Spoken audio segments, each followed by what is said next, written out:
Obrigado pela apresentação. Gostaria de começar, em primeiro lugar, obviamente, agradecendo o amável convite dos organizadores, os professores José Lamego e o professor António Marques. Dar os meus parabéns ao professor Lamego por esta empresa, digamos, certamente não fácil, de traduzir Habermas. Posso começar eu também por uma pequena nota autobiográfica, como fez o professor Lamego a propósito de Habermas. O meu primeiro contato com a obra de Habermas foi em 1900, salvo erro, 1996. Foi o ano em que foi traduzido em italiano Fakticität und Geltung. E eu estava, se bem me lembro, no meu segundo ano na faculdade, e o tradutor em italiano, o professor Leonardo Ceppa, era professor de filosofia política na nossa faculdade. Então nós fizemos aquilo que nessa altura se costumava fazer, e era uma atividade didática muito positiva, um seminário de leitura da tradução do professor Ceppa, capítulo por capítulo. E, obviamente, para um aluno do segundo ano da faculdade, como se costuma dizer com uma eficaz expressão idiomática em português, não era pera doce. Mas aprendi a nadar em águas fundas. E esta é uma coisa que devo dizer, como professor de filosofia política numa universidade, hoje em dia, talvez protegemos excessivamente os nossos alunos e achamos, não, mas este teste é muito difícil, se calhar não. Mas tem também um bocado de serem desafiados com testes difíceis para aprenderem justamente a nadar em águas profundas e às vezes nós esquecemos este papel pedagógico, digamos, que também temos. A minha apresentação,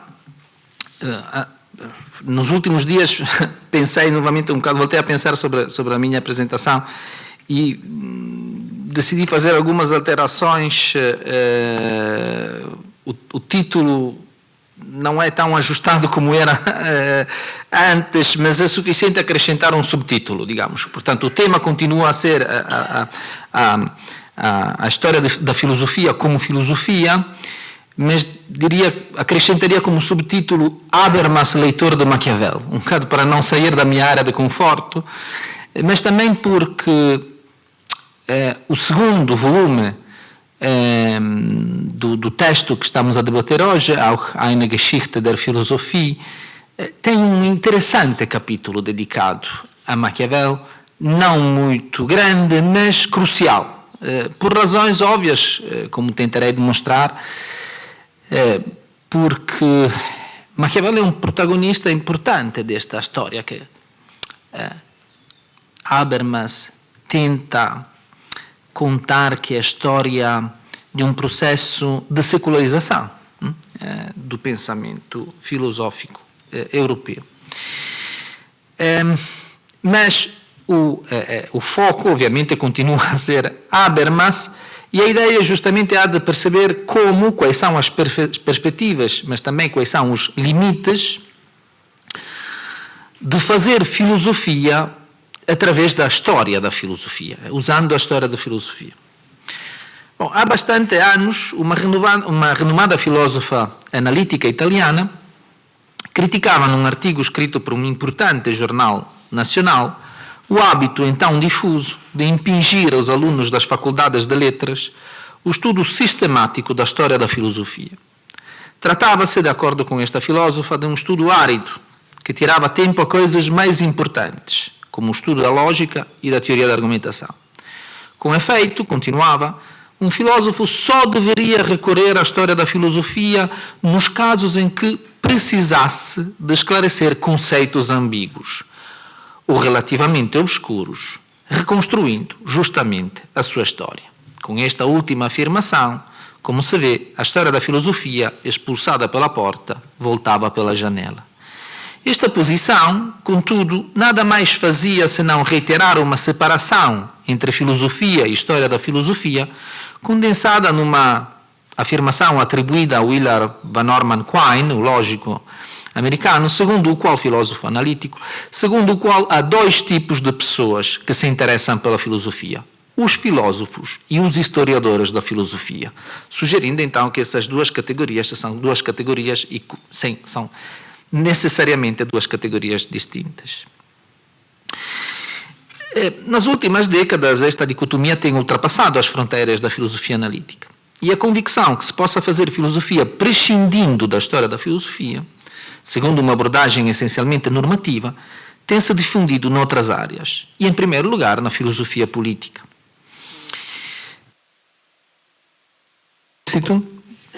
Perante esta situação, parece lícito perguntar qual é o papel da historiografia filosófica.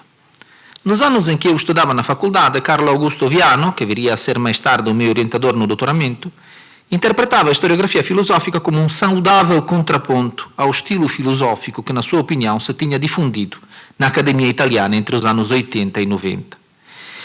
E que ele qualificava de edificante ou científico.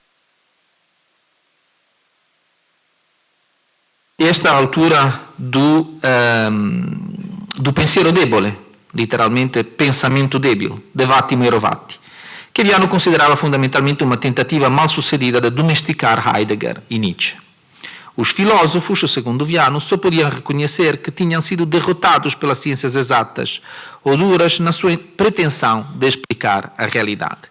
À filosofia restava assim uma tarefa de esclarecimento conceitual,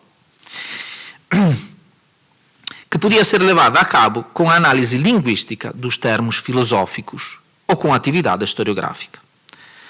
Longe de ser uma tentativa de colocar a filosofia no centro do discurso intelectual, o de Viano era um programa de redução das ambições, cujo objetivo era mostrar quão precárias podiam ser as bases conceituais do discurso filosófico. O historiador da filosofia desempenhava assim, segundo Viano, o papel de um intermediário e o consumidor de interpretações filosóficas.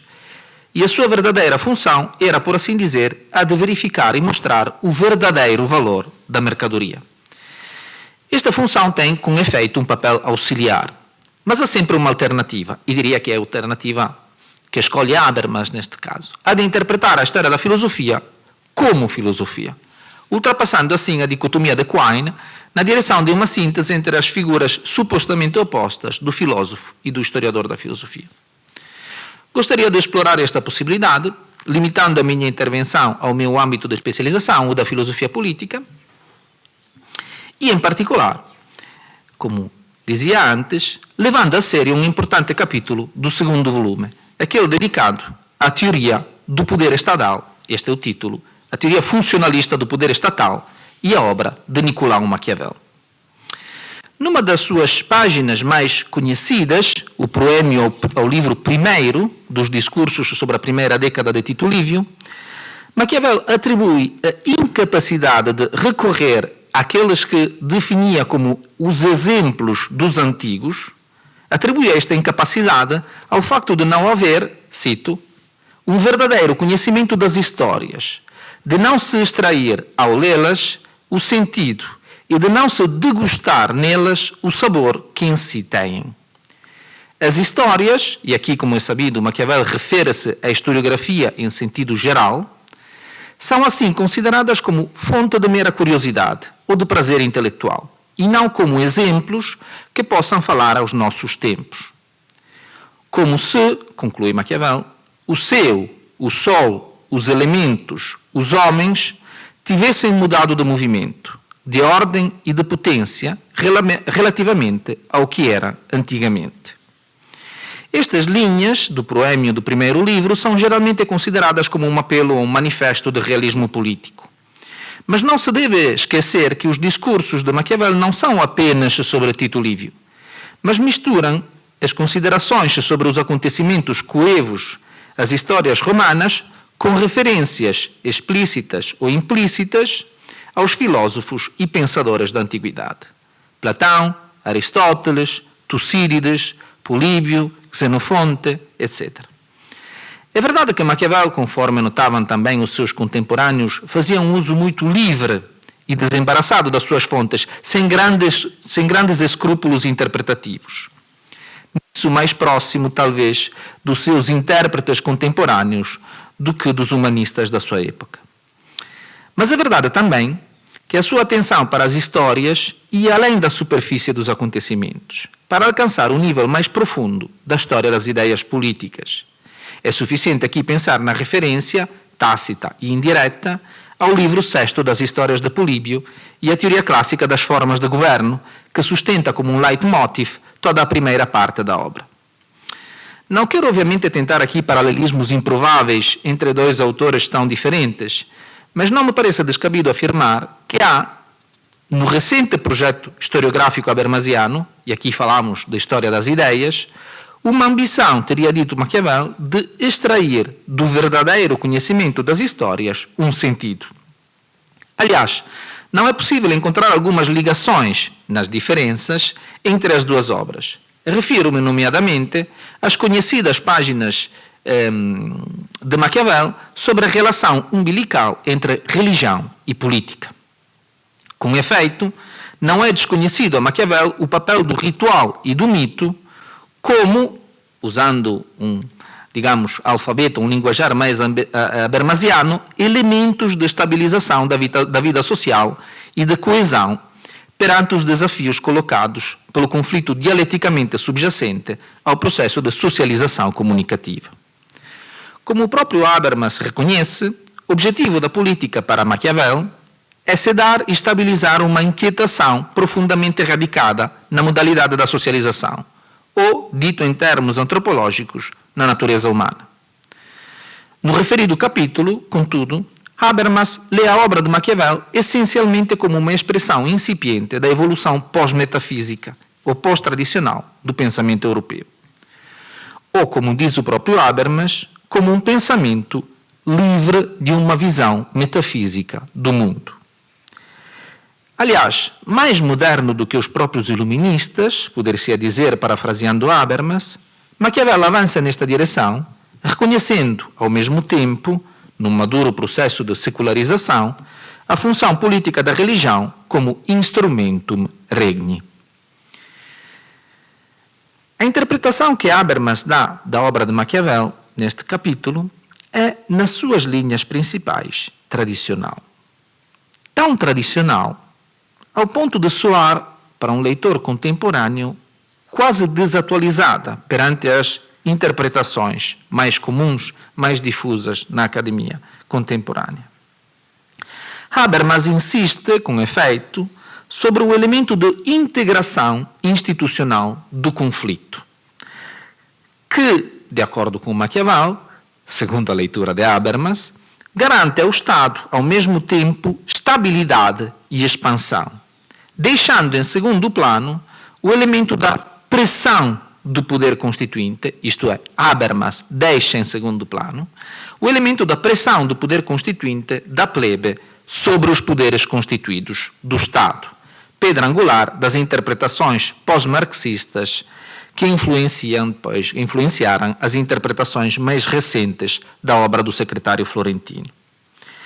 Ainda mais tradicional é o leitmotiv constante que acompanha a exposição de Habermas, neste capítulo, o da dialética irredutível e, portanto, trágica, entre Ethos e Kratos, oriunda da interpretação, influente no mundo alemão, que Meinecke deu da obra de Maquiavel, no seu texto clássico, Die Idee der Staatsräson in der.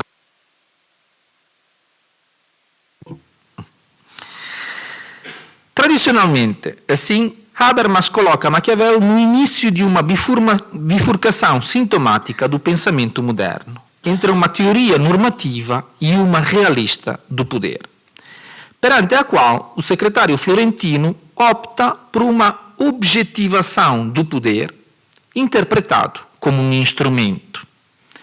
O seu ponto de vista é, portanto, o ponto de vista de Maquiavel, de acordo com Habermas, é, portanto, um ponto de vista funcionalista, focado nas condições de estabilidade do poder político.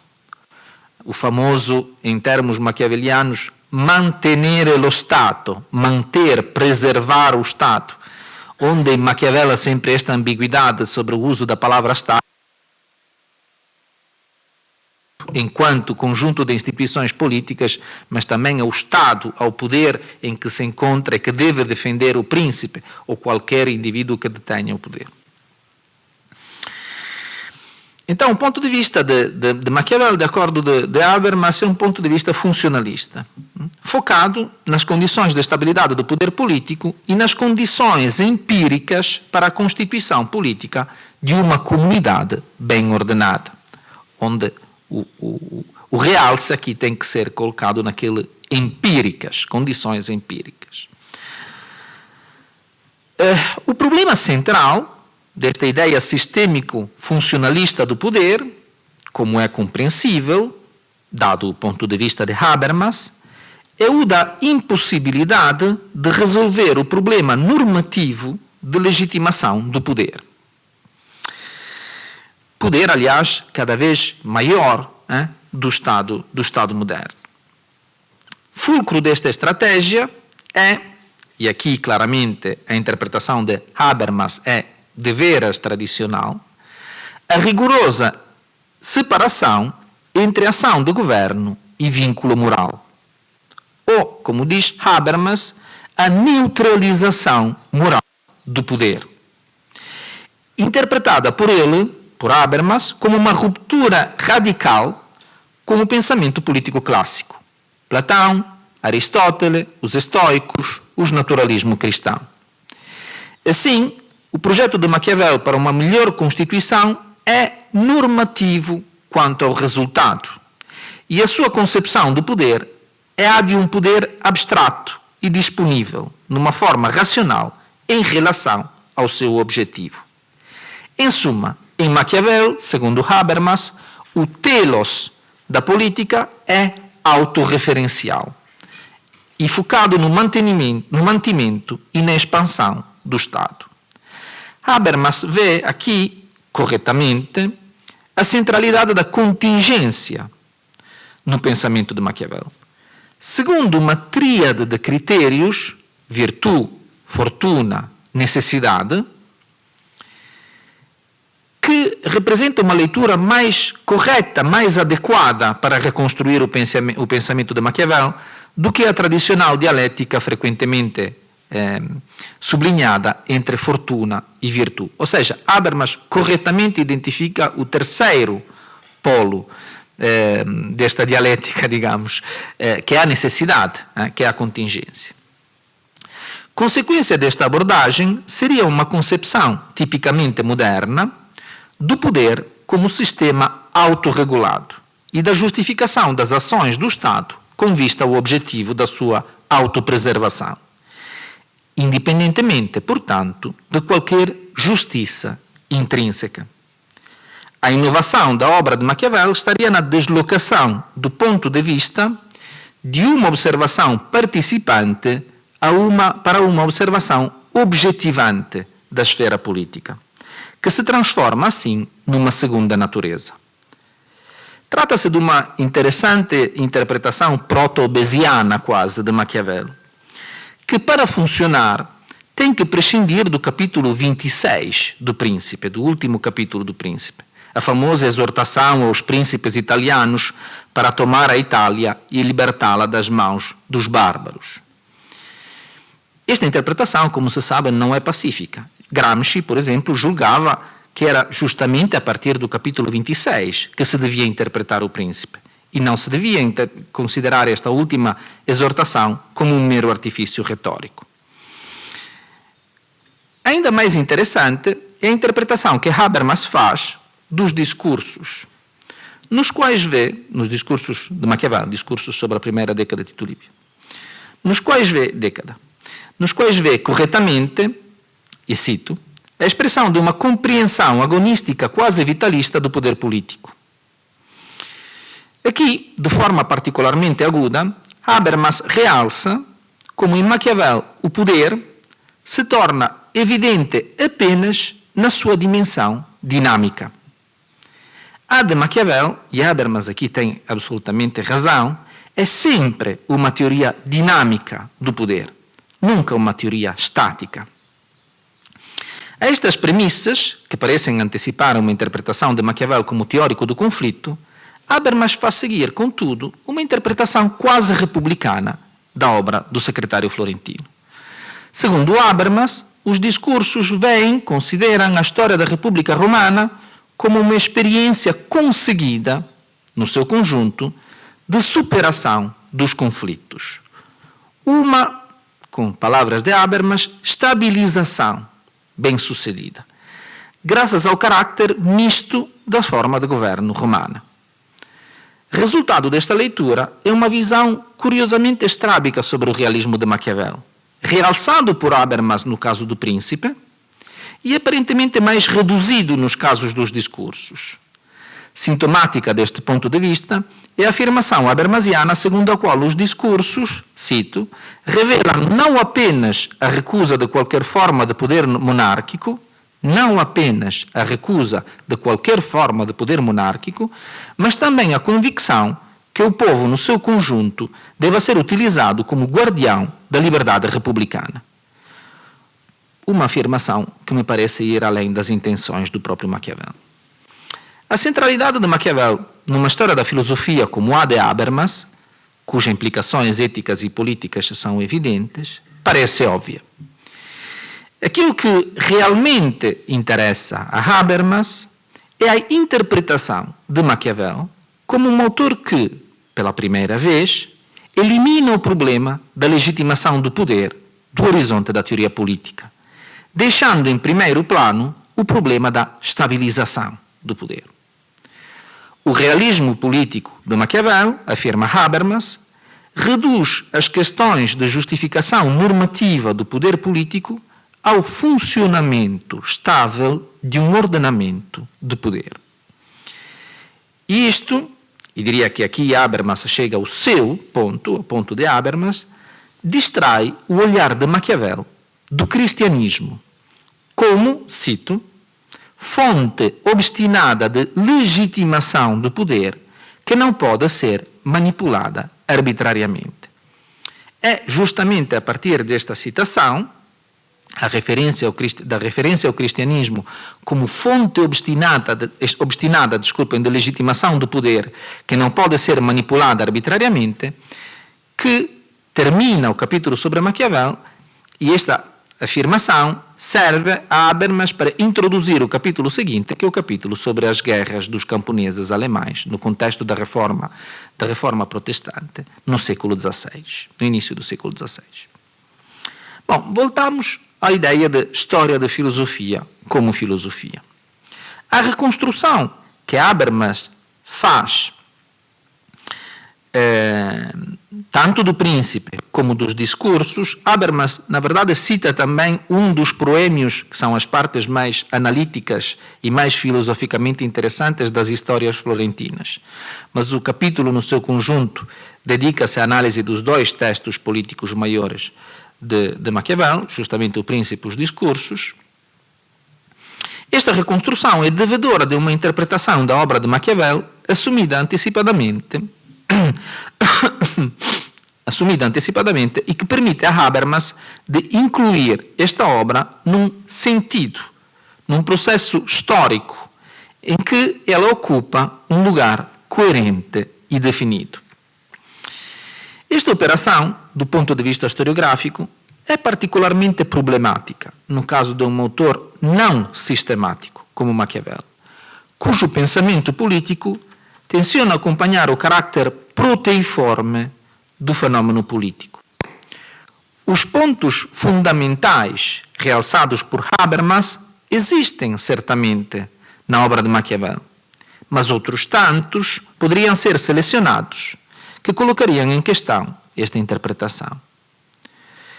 Contudo, a conclusão do capítulo, que justamente, como acabo de dizer, marca a passagem ao capítulo seguinte, dedicado às guerras dos camponeses na Alemanha do século XVI, revela a perspectiva de Habermas nas suas linhas essenciais.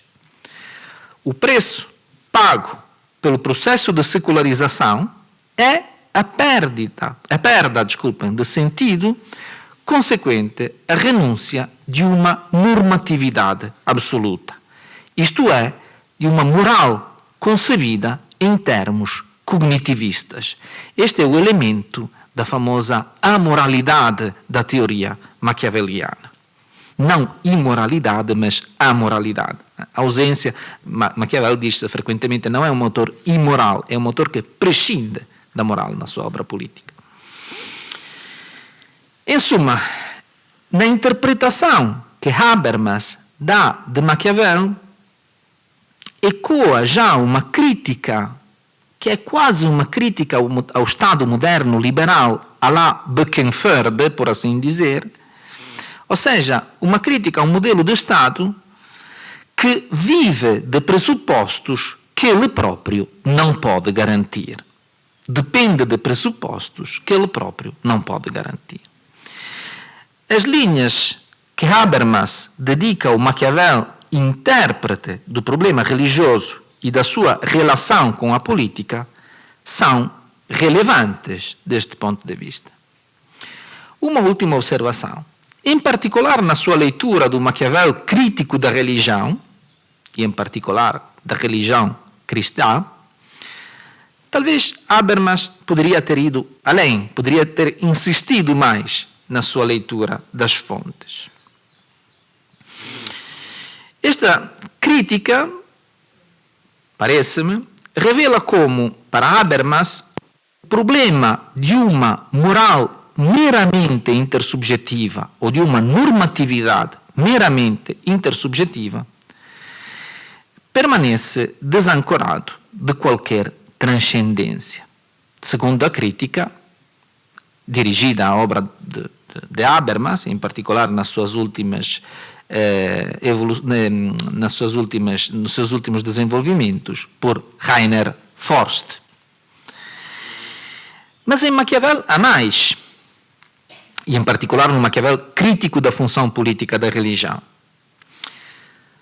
Se Habermas tivesse, por exemplo, considerado não apenas a referência ao profeta desarmado no capítulo 6 do Príncipe, em que para Habermas Savonarola, o exemplo, segundo Maquiavel, do profeta desarmado, é, sem dúvida, ou a referência a Savonarola esconde, sem dúvida, uma implícita referência a Jesus, como modelo ideal de profeta desarmado e, portanto, politicamente derrotado. Habermas poderia ter ido além e dado não apenas a referência ao profeta desarmado no capítulo 6 do Príncipe, mas também o capítulo 11 do primeiro livro dos Discursos, teria lido uma página interessante que Maquiavel dedica aos florentinos, que, diz ele, não se achavam ignorantes nem rudes. Há sempre um elemento irônico também na prosa de Maquiavel. Não diz não eram, não se achavam ignorantes nem rudes. E, contudo, os próprios florentinos que não se achavam nem ignorantes nem rudes, foram persuadidos por Savonarola que Savonarola, diz Maquiavel, falava com Deus. E Maquiavel conclui, não pretendo ajuizar se era verdade ou não, mas digo sim que inúmeros acreditavam nisso sem alguma vez terem visto coisa alguma de extraordinário que os levasse a acreditar. Claramente, em Maquiavel, o elemento de coesão da religião não tem apenas, ou não é apenas focado, digamos, no seu uso instrumental e arbitrário por quem detém o poder, mas também no elemento mais profundo e mais relevante da persuasão. Se o modelo de político de Maquiavel é o profeta armado, o facto de ser armado não deve esconder o facto de continuar a ser um profeta. Isto é, de ser um persuasor. Aquilo que faltava a Savonarola era justamente a segunda parte, as armas. Mas a primeira, do ponto de vista de Maquiavel, a persuasão, não é menos importante. As duas são necessárias. Um elemento que, num autor tão atento à relação entre comunicação, consenso e poder, como Habermas, poderia ter despertado maior atenção. Concluo, voltando justamente à questão das perspectivas e dos limites de uma história da filosofia como filosofia, a interpretação que Habermas dá da obra de Maquiavel é, com certeza, inclusive do ponto de vista historiográfico, uma interpretação iluminante. É uma interpretação que nos permite de realçar, como tentei mostrar na minha apresentação, elementos cruciais do pensamento de Maquiavel. Ao mesmo tempo, tentando fazer filosofia através da história da filosofia, por assim dizer, Habermas, obviamente, faz uma seleção prévia, por assim dizer, da sua fonte, que lhe permite de inserir, de introduzir, de fazer encaixar, por assim dizer, o pensamento de Maquiavel dentro de um processo já definido, a custo, obviamente, de algumas leituras mais parciais da obra do secretário florentino. Mas trata-se claramente de uma consequência inevitável de um projeto deste tipo e, claramente, de uma consequência frutífera porque desperta mais discussão e mais interpretação. Obrigado.